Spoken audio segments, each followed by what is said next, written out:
Today on Fear and Greed, the employment market shows some signs of cooling, but rate cuts are still months away. An Australian miners CEO detained in Mali faces a $250 million payment for his release, and Donald Trump's appointments to his administration get even more bizarre.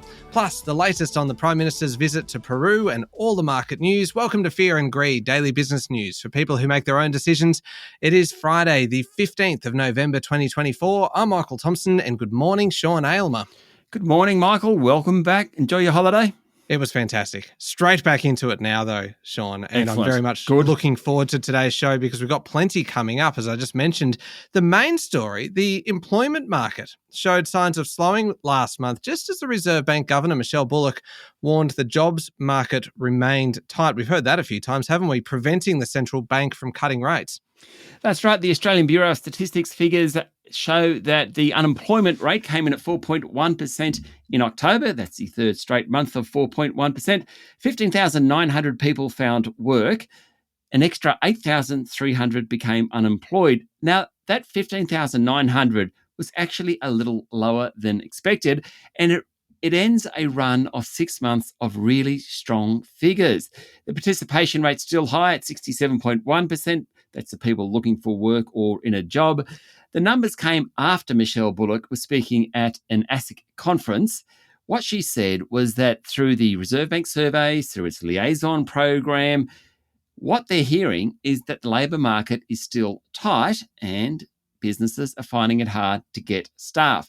She said that strength in the jobs market probably reflects population growth and strength in demand, as in economic growth, strength in demand.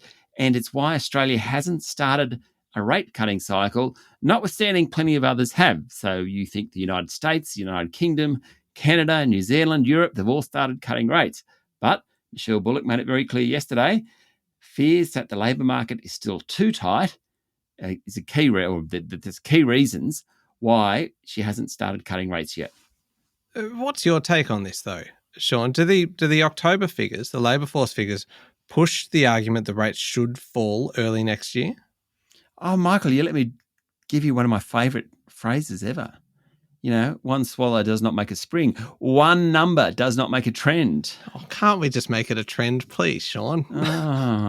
So we've had like 6 months of 50, 60,000 new jobs, 1 month of 16,000, a little under 16,000. Too early to say. What's interesting, so you need about 39,000 jobs each month to stop the unemployment rate from rising based on the current level of immigration. Last month, we had about 10,000 or 9,700 full-time workers, 6,200 part-time workers. I mean, that's obviously nowhere near 39,000. If that keeps happening, you are going to get the unemployment rate rising. We're really seeing a split in the market. The private sector is definitely pulling back, not the public sector. 70% of jobs growth over the past year has been in the non-market sector, stuff like education, health, public service. We saw that earlier in the week when we saw that wage cost index. Private sector came in at 3.5%, public sector came in at 3.7%. All in all, it's still a healthy labour market. And if you compare it to kind of pre-COVID, so March 2020, that's really when COVID started kicking off, the unemployment rate was 5.2%. That's a lot higher than 4.1%. It hit a low in June last year of 3.5%. So it's creeping up, but it is still relatively low. What's all that mean for rates? Well, National Australia Bank became the first of the big four banks yesterday to come and push out its forecast to May next year. All the other three are at February. NAB was at February, but on the back of these sorts of numbers, they've pushed it out to May. So, bottom line, don't think we're going to get a rate cut anytime soon. So you really don't have any good news for me, do you? No, welcome back. Oh, thanks, Sean. Great to be back. Now, this next story, this is quite incredible, isn't it? And I know it's been going on for a little bit, but these latest developments, the government of Mali is demanding $160 million US, or about, 250 million Aussie, from gold group Resolute Mining as it continues to detain the company's CEO. This is just extraordinary. Bloomberg is reporting that the Malian government wants the money to resolve a tax dispute. Resolute's share prices were suspended yesterday, but they're down 40% since CEO Terry Holohan and two colleagues were detained last week. The news came out over the weekend. The Mali government is saying that Resolute should pay the money to settle the dispute over alleged back taxes following a sector-wide audit. Now, Mr. Holohan had gone over to discuss this particular issue. The Bloomberg report says the parties are talking about discussing paying half that 250 million Aussie now and half later. Don't know where this one lands, but it certainly demonstrates sovereign risk involved in investing in some of these countries, and we certainly hope Mr. Holohan is okay. Yeah, indeed. Just quickly, Sean, a rally in technology and bank shares pushed the Australian share market higher yesterday. Yes, it ended up about 0.3%, bit of a holding pattern at the moment. Tech stocks doing pretty well, miners doing poorly as iron ore prices fall, and the bank stocks doing a bit of both. Gold miners continue to slide on the back of a drop in the price of the precious metal. West African Resources, Ramelius Resources, Northern Star were all down sharply yesterday. Goodman Group, it had its AGM, suffered a 34% first strike against its remuneration report, its fifth since 2016. And while we're on the topic of markets, immediately after the show, you've got an interview coming up with Michael McCarthy from Moomoo. Yes, we sure do. It's all about, instant earnings data. So when a company reports, what's the information that you need to look at really quickly to make an investment decision? It's a really, really good chat. Michael just knows the market so well. The fact that Moomoo has so much data at hand, that's kind of about what data you're looking for when earnings are being reported. Yeah, it's a great conversation. It's really education more than anything. So it's an investor education series with Moomoo, which are great supporters of Fear and Greed. Sean, we've got a lot still to cover. We'll be back in a moment with the rest of the day's business news.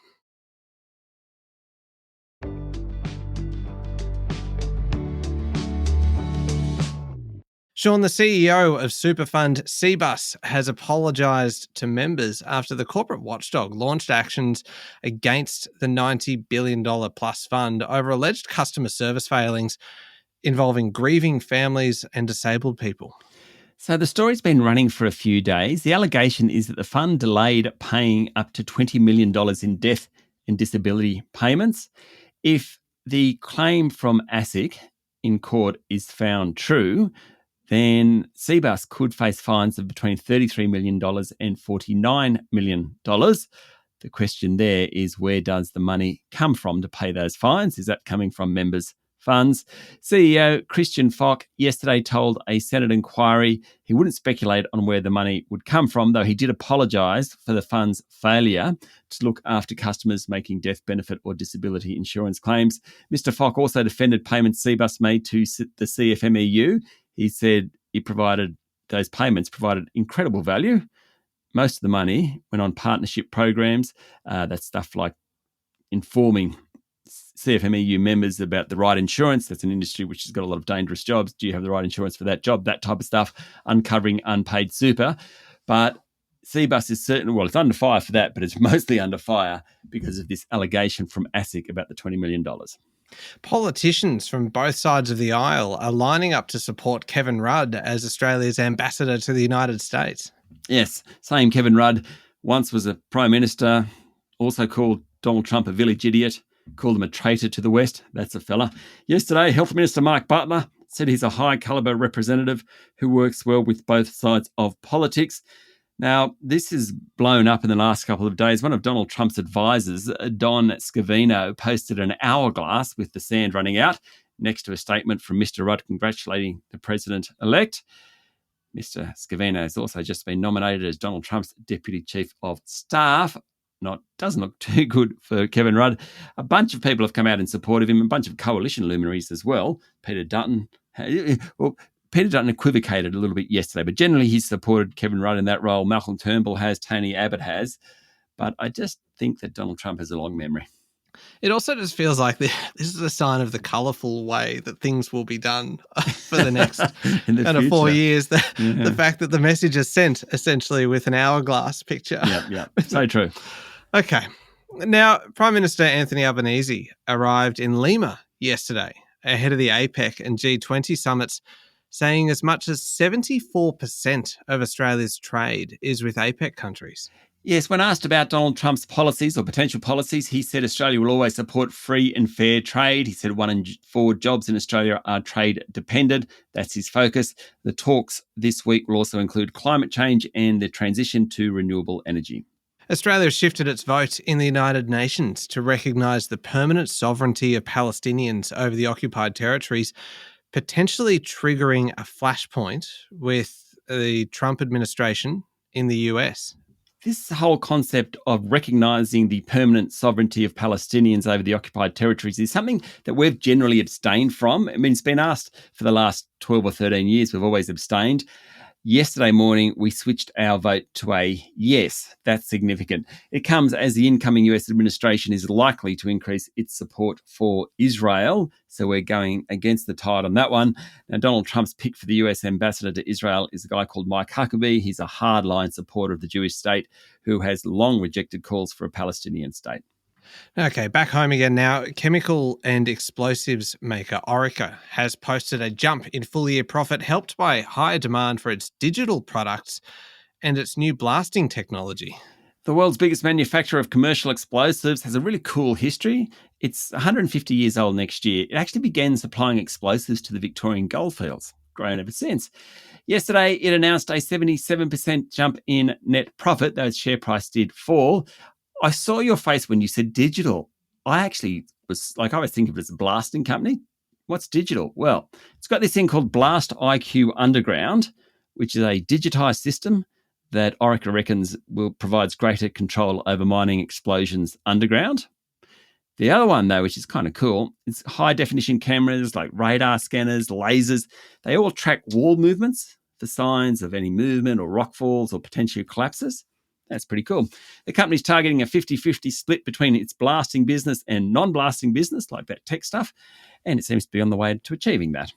That is really interesting. Really interesting. I know all of your stories are interesting, Sean, but that one's just got something a little bit unexpected in it, hasn't it? Yeah, and I'd never really thought about it, but of course it makes a lot of sense to use technology to make sure there's no shifting. It's cool. What a history to go from 149 years ago, kind of starting out supplying explosives to the Victorian goldfields, to now 1.5 centuries later, we are talking about this company and the digital technology that it's now using. I find that really, really fascinating. Very cool.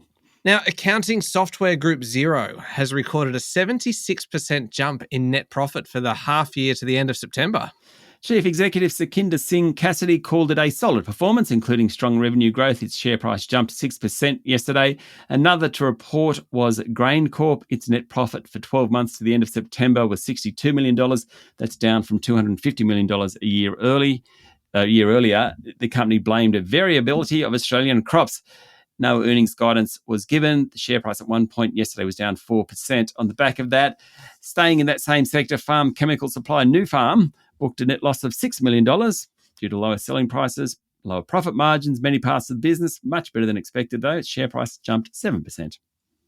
Now, Sean, Ray Hadley, the morning radio king of Sydney, has lost his first ratings period in 20 years. Now, this is a story that is very close to my heart because I spent quite a long time working on Ray's show. And that 20 years is a very, very, very long time to be at number one when you think that there are 8 radio survey periods every year. So he has been number one for 160 consecutive surveys. It's a pretty spectacular run. It is totally spectacular. He was very gracious yesterday. He came in third behind WSFM and Smooth FM in Sydney. He said, I'm gracious when I win and I'm going to be gracious when I don't win. And so congratulations to WSFM.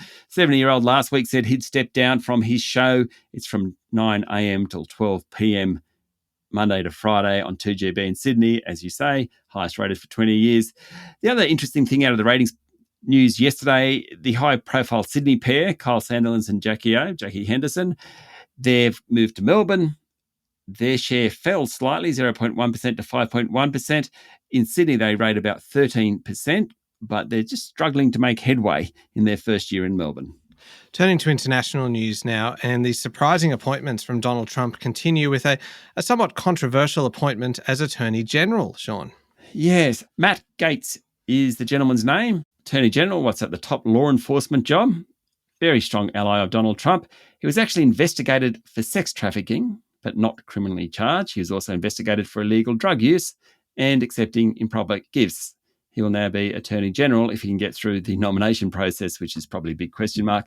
Tulsi Gabbard of Hawaii, She'll be the Director of National Intelligence, has no experience in intelligence. We spoke yesterday about Pete Hegseth. He's the Fox News Weekend co-host, anchorman, we're calling him yesterday, Michael, to lead the Pentagon. All of these guys have to get through Congress. The fight will be fierce, not just from the Democrats, but there's a bunch of Republicans as well, just saying how surprised they were that Matt Gaetz actually was nominated as Attorney General yesterday. The US inflation rate rose to 2.6% in October, while the core CPI came in at 3.3%, suggesting, Sean, that inflation is yet to be fully tamed in the US. I think so. Monthly core prices were up 0.3% for the third month in a row. A little too high to be comfortable. The US Fed meets once more before the new administration comes in. The market has priced in an 80% chance of a rate cut. Otherwise, in global markets, copper is back trading around March levels, really come off the boil, copper. Of course, that is seen as a benchmark for global growth. Gold's slow decline continues, and the Aussie dollar has slipped to just above 64.4 US cents. Okay, up next is the Fear and Greed Daily interview with Michael McCarthy from Moo, and keep an eye on your playlist as well for midday today when the next episode of Ask Fear and Greed drops, where we answer listener questions. And just a little heads up to tune into tomorrow's weekend edition, because we are changing things up just as a one-off, because I've been away. I'm going to be the judge tomorrow, and Be nice. I won't be nice. No, I know that's the problem. I'm going to be absolutely savage. So there is a lot of good listening coming up, not just today, but across the weekend as well. Thank you very much, Sean. Thank you very much, Michael. It is Friday, the 15th of November, 2024. Make sure you're following the podcast, and please join us online on LinkedIn, Instagram, X, TikTok, and Facebook. I'm Michael Thompson, and that was Fear and Greed. Have a great day.